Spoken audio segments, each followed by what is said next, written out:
Hello, everybody. Thank you so much for joining me. My name is Lily. I am so happy you're here with me. In today's video, I am going to create a layout in my 2025 junk journal. I have a playlist for you. I will link that up above. And I can't remember how many sessions we've had, but there's been plenty. There are plenty of videos. And so if you would like to see how I junk journal, stick around, watch how I create today's layout. But then when you have a moment, go back and watch that playlist. I think you'll have fun and hopefully provide you with a lot of inspiration so that you can journal in your own junk journal. This is my 2025 junk journal. It is so chunky and it has 2 signatures, lots of cute dangles and lots going on the cover. And there's still plenty of room for me to continue junk journaling. Let me show you what today's layout is going to look like. So this is the layout that I am going to work on today, and I'm going to talk about this fun time that I spent in California, and I got to see a lot of my best friends from high school. And so we'll talk about this today. Are you ready to get started? I'll meet you over in the Crafty Loft. Let's go. I've already gathered most of the things that I plan on using in today's layout. And let me just show you again my 2025 junk journal. I don't have a video showing you how I made this specific journal, but it is very similar to the journals I make using or repurposing cereal boxes. It is getting so chunky, and I had said previously that I would use it through October because I'm then going to move on to my holiday journal, but I'm going to have to rethink that. We'll see how it goes. I like using lots of photographs in my junk journal layouts, and I've already printed the ones that I'd like to work on today. And I'm currently working on several junk journal with me videos, so I have all of my photographs ready. This is sticker paper that I have specifically purchased at Hobby Lobby. I do have something similar, and I will link that in the description area below so that you can kind of have an idea as to what I'm using. And this is where I keep all of my junky junk in this little Madewell bag, but it has grown, and I was clearing up the craft room and came across another box full of more junk. I need to weed through that box. But I've already pulled and gathered all of the little things that I would like to use in today's layout. I may not use everything, but this is kind of like the idea or the direction I want to go in. I think everything that I've selected kind of goes together. Even the luggage tags that I get at the airport, and nothing goes to waste. There's dates on there, and that of course reminds me of my travels. I also have cutouts from magazines.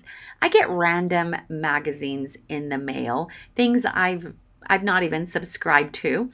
So of course I thumb through those and then cut out, things that really catch my attention. This is the heading from a September 2022 calendar. I've had that for a minute.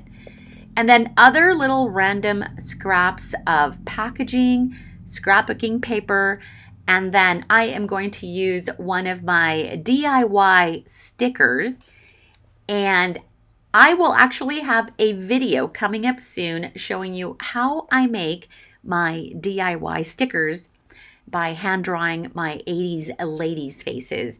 And so, but yes, in today's video, I will be using that 80s ladies face sticker, DIY sticker.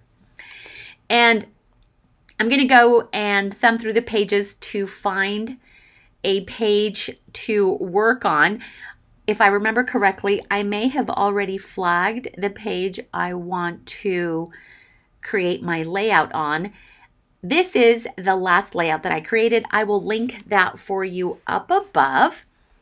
And yes, here is the page that I am going to work on.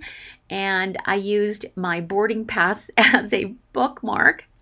So the very first thing that I like to do is create more interest in the background. And so I will kind of go through all of the little scrappy papers and then put those down and then start building from there.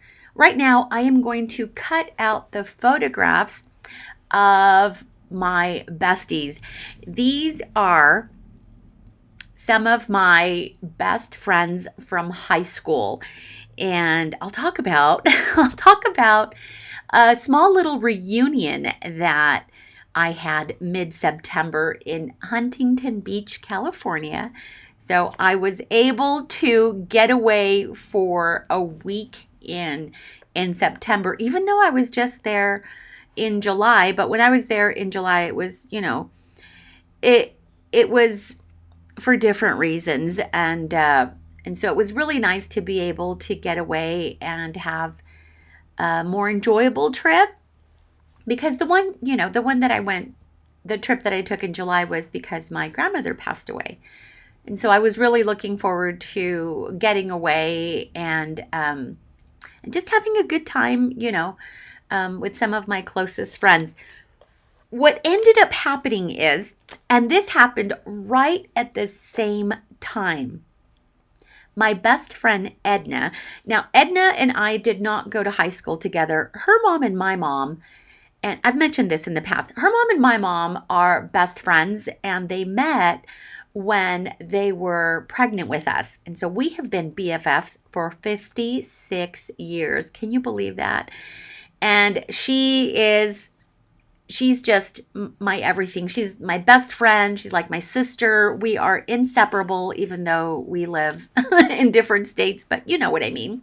And then I also have my super close high school besties, and they know Edna because Edna would kind of hang out with us sometimes, and so they're just all my besties. But what happened is Edna had reached out to me and told me that she was going to be having they were going to be celebrating her mom's 84th birthday on Friday, September 12th.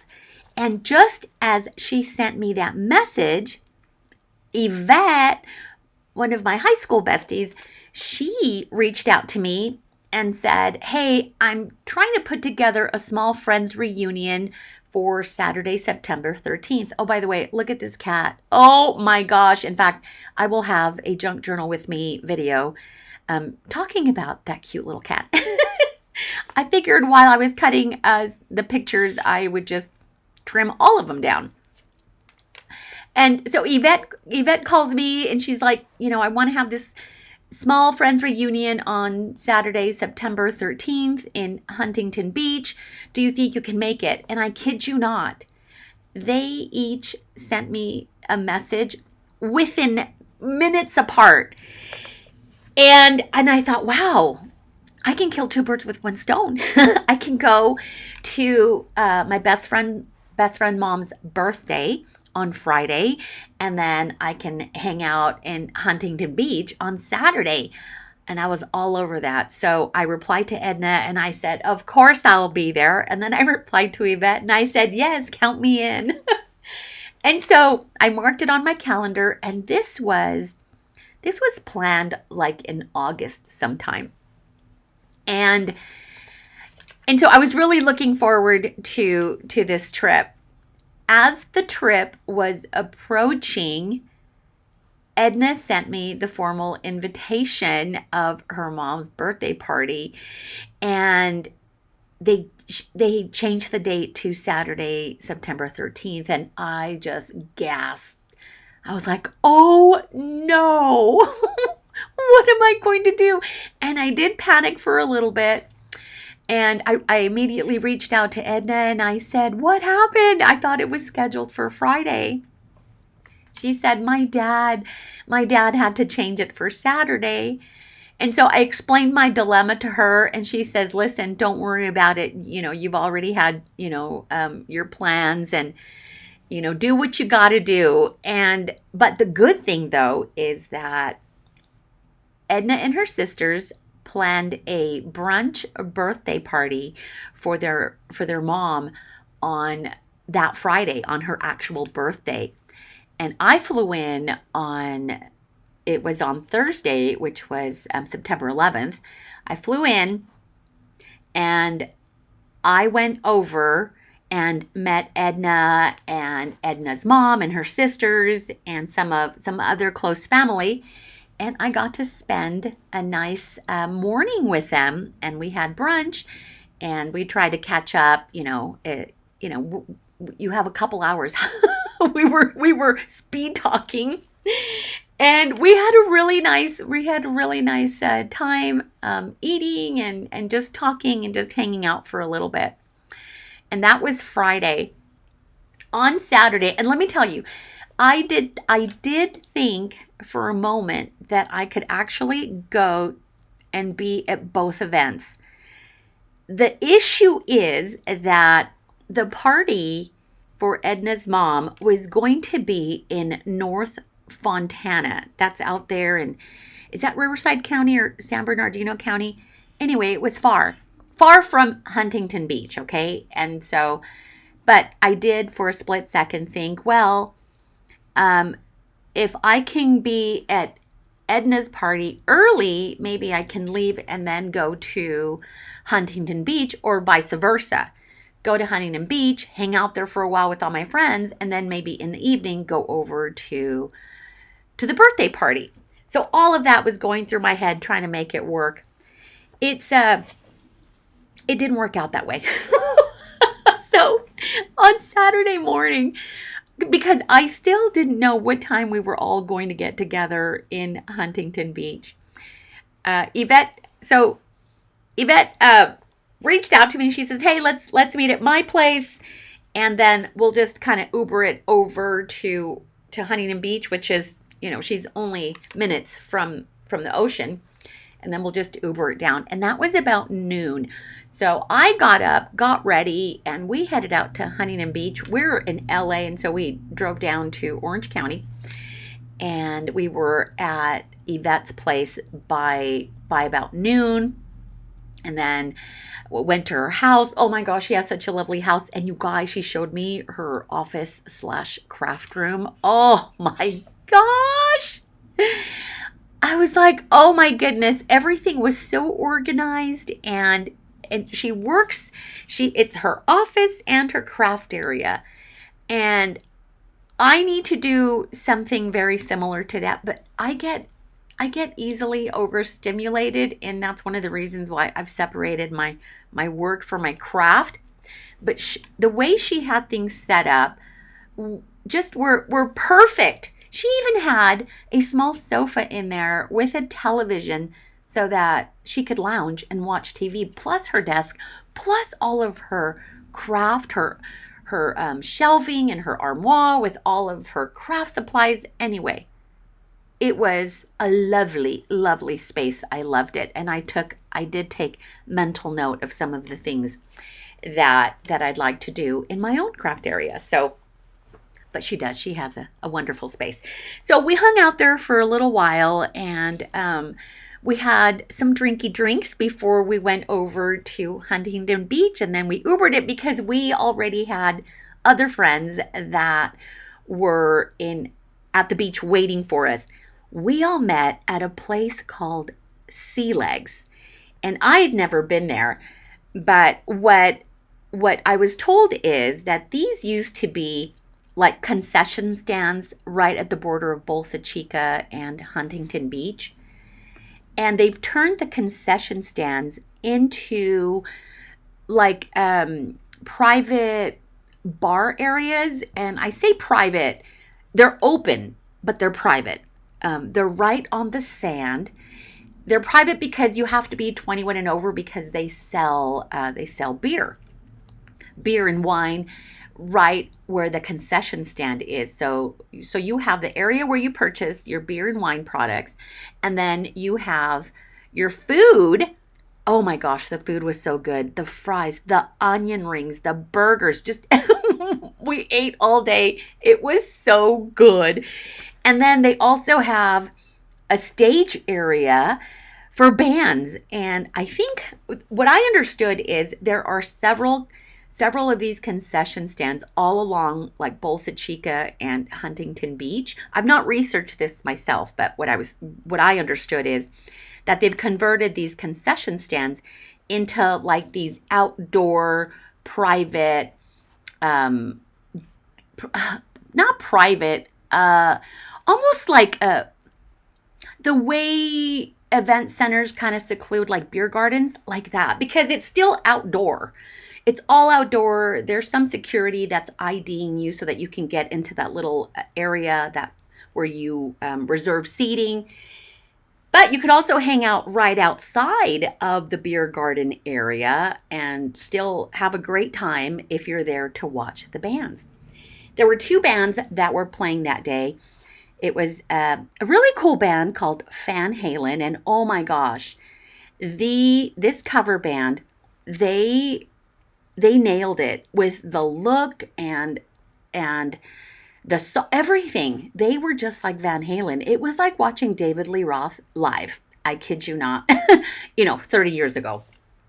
But this band, it was so much fun. And there was also an Eagles cover band. So the music was so cool. Until we get there, and there were some friends that were already waiting for us. And one of our friends reserved a large area that had a fire pit. And so that was pretty cool. And so we get there, and some of these people I hadn't seen since high school, since like 1986, 1987. And then I've had other friends that I have seen more recently, but maybe, 10 years or so.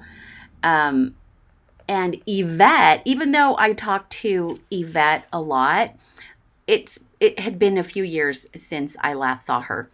And then my friend Mary and Norma were there, and that was fun. And I saw them right before I came out to Utah in 2020. I got to hang out with them for a little while. We went to an 80s club in Downey. I think it was called the Hully Gully. I'd never been there, but it was pretty cool. They played nothing but 80s music. And then I got to see my friend Dimitri, and then Cynthia, and then George, and then Louie. Anyway, it was so much fun. It was so much fun to reminisce and play catch up. We were there until I want to say it was close to 10 o'clock at night because when we got there it was noon, and we ordered our drinks and we ordered our food, and we're hanging by the fire pit. We didn't have the fire going until the evening. And we were talking and catching up, and then we were also going over to the stage area to watch the band play. So we got up and watched Van Halen play for a little while, and then we'd go sit down, and then the Eagles cover band was playing, and it was just kind of back and forth. And I had a really, really good time. These are people that are dear to me, people I grew up with when I was a teenager. So it was really fun to be able to hang out with them, all day and play catch up and just, see where everyone is, what everyone is doing. That was so much fun. My friend Norm and Mary were only there for a little while. They had other commitments, but I loved that they still, stopped and went and said hello. I can't wait to go back to California so that I can spend more time with them. And, sometimes, well, at least with me, when I travel to California, I pretty much already have like my itinerary of what I'm going to do, but I'm always down for a change. But it's really hard because some of my friends work during the day, and so it's hard for them to get away. And if I see them or make plans with them, it'll have to be like on a weekend when they're more available. So if I don't plan things in advance for us to get together, sometimes it's really hard, for our schedules to coordinate. But I did talk to Norma and Mary, and we will be planning a little get together sometime in the near future. Yay! So that'll be fun. By the way, Yvette, and I've talked about Yvette in the past, she has a YouTube channel here, and she hasn't uploaded in the last little bit, just because, work and family and things like that. And sometimes I go through slow periods too. But I will link her YouTube channel in the description area below. So if you'd like to go and take a look at what she does, that would be great. In fact, I've mentioned this before. Because of Yvette, I learned what scrapbooking was.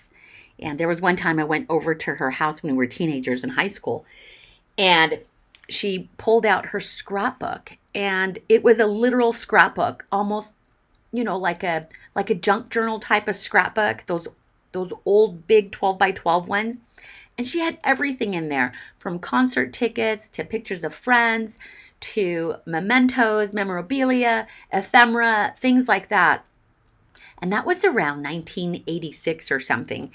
And when I saw that, I was like, oh my gosh, I love this. What is scrapbooking? And I remember her explaining what scrapbooking was to me. And so that right there, after I saw her scrapbook, my photo albums were no longer that boring. She helped me elevate my photo albums. But it wasn't until the late 90s that I actually learned how to scrapbook from a friend of mine that was a Stampin' Up! Demonstrator. So it was a different type of scrapbooking. But yeah, I mean, oh, I just loved it. I'll never forget her scrapbook. And then in her bedroom, she had this great big poster that was framed of David Lee Roth. So being in Huntington Beach, oh, by the way, did I mention that the place we met in Huntington Beach was called Sea Legs? Did I mention that already?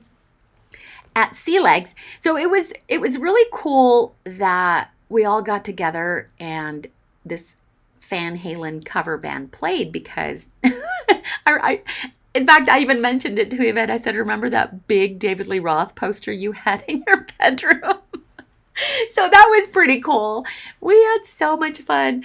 And the day went by so fast. We had so much to eat. I just kept ordering food.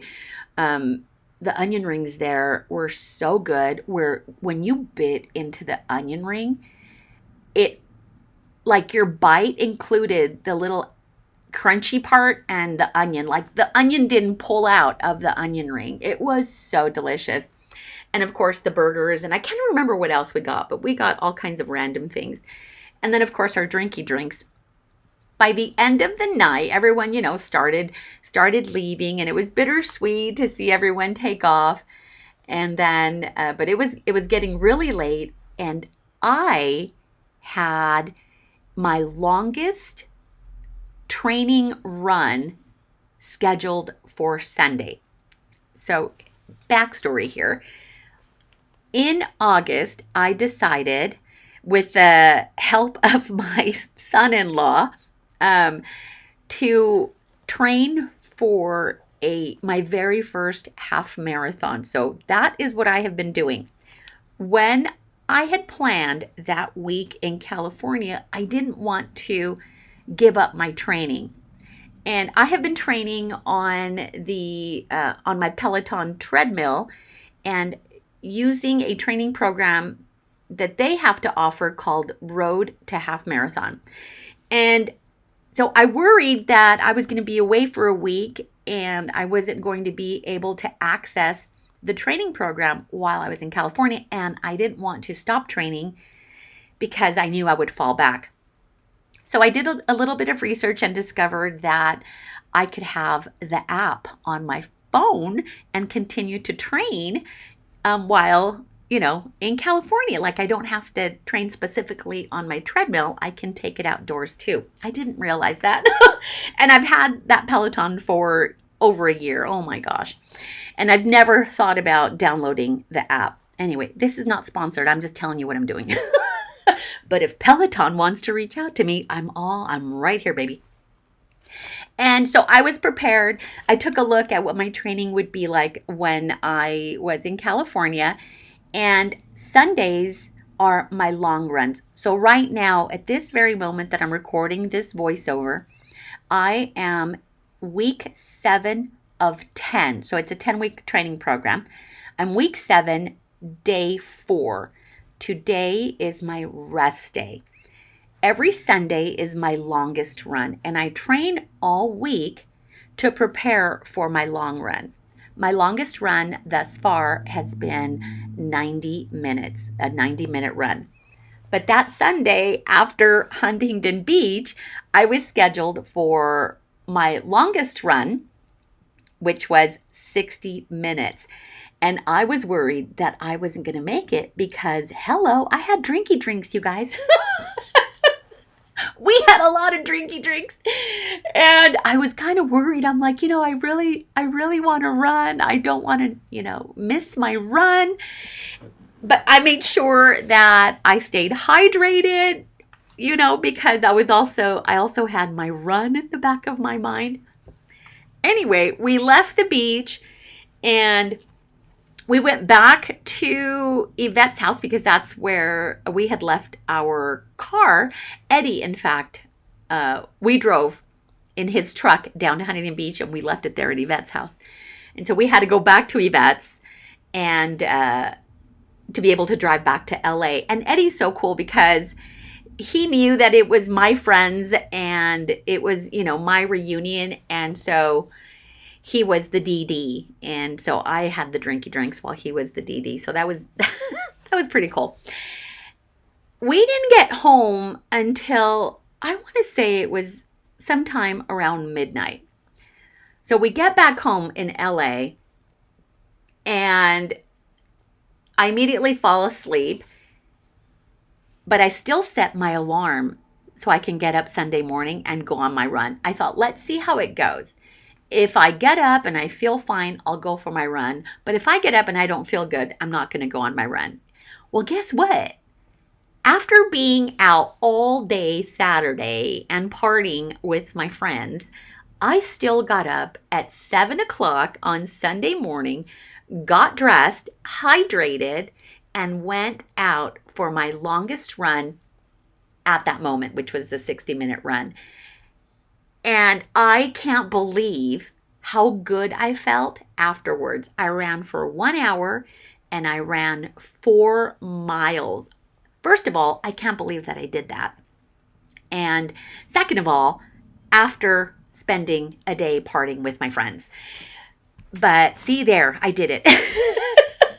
And as I was running, my body was probably releasing all those toxins from the day before. All of those carbs, the onion rings, the French fries, the hamburger, is what fueled me for Sunday's run.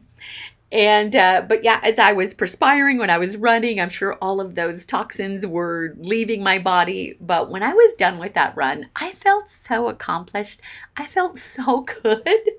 After that, I just got ready and we just spent the day just relaxing, eating, reminiscing. Well, Eddie and I, and just hanging out, that day, taking it easy. It was so much fun.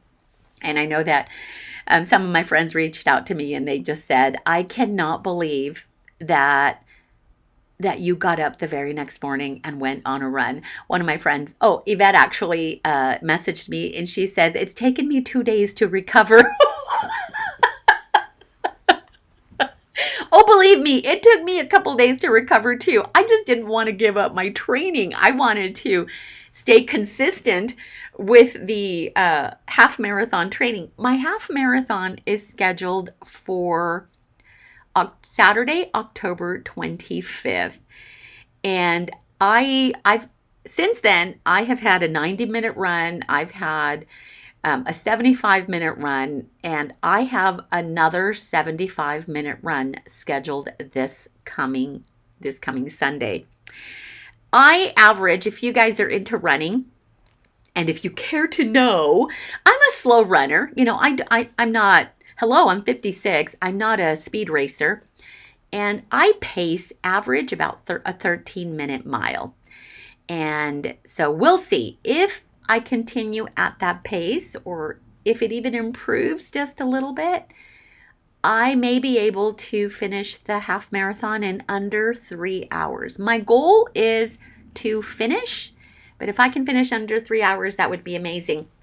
And I don't want to bore you with half marathon stuff because I do have a junk journal with me coming up soon, where I'm documenting my very first half marathon training, and so you'll be hearing more about that coming up in the next few days. So I don't want to bore you with that today.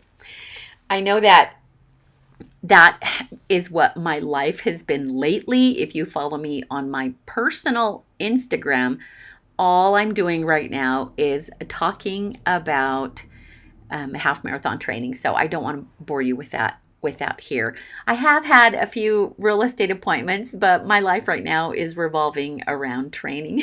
so so this trip to California in September, it was a much needed trip, a change of scenery, hanging out with the people I love and having a great time.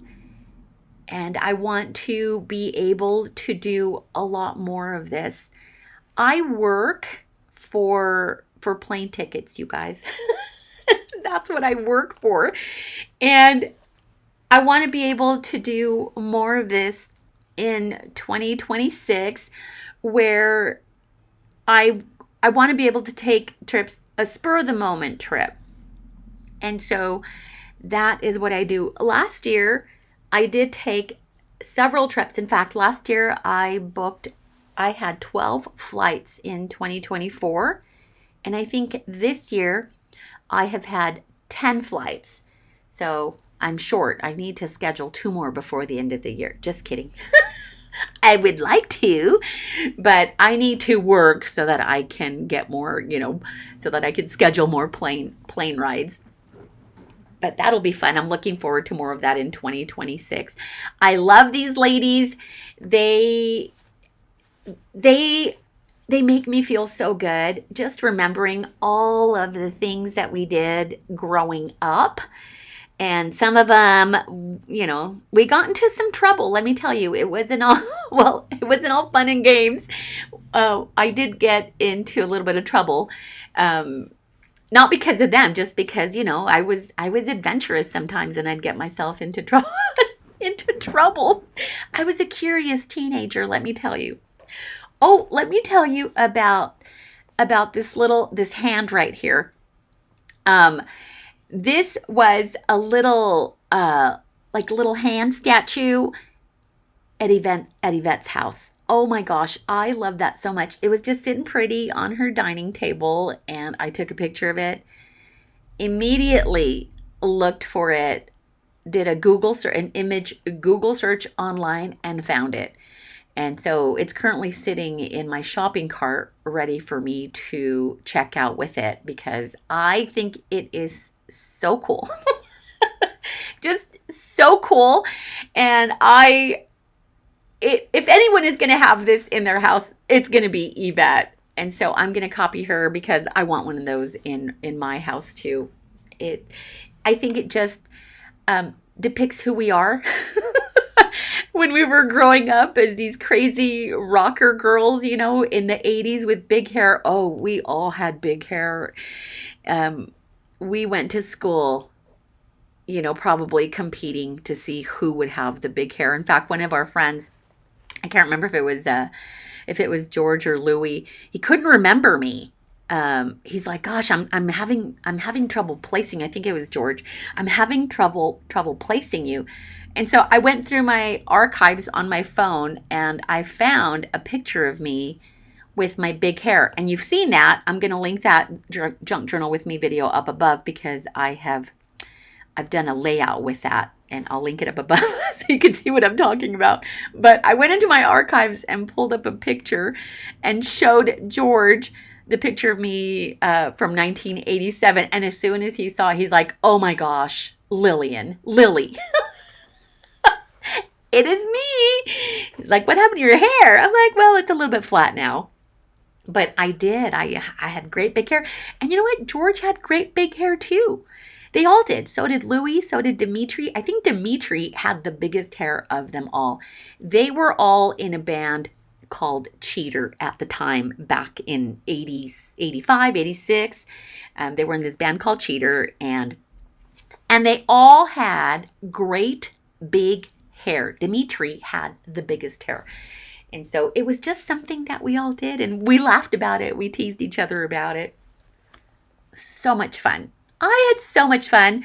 I would like to go back to sea legs next time I am in California. In fact, I told Eddie, I said, next time I come back to LA, I want us to go and just spend an afternoon just walking down Bolsa Chica or Huntington Beach and then hanging out and listening to whatever cover band is playing at the moment. And so if you are in Southern California, look up Sea Legs, because there's also a calendar of events and you'll know exactly what bands are playing on any given day. And so that is fun. I highly recommend it. It's outdoors, wear a hat, take your sunscreen. Don't forget to drink your water if you're going to have drinky drinks, just to stay hydrated. Such a fun day. And so that is why I am documenting it. If you have any questions about anything that I've done in this junk journal layout, please let me know. I try to reply to all of your comments and questions within 24 hours. You guys are awesome. Thank you so much for being here with me and allowing me to share a little bit more of my life. You guys are awesome. You take care, and I will see you next time.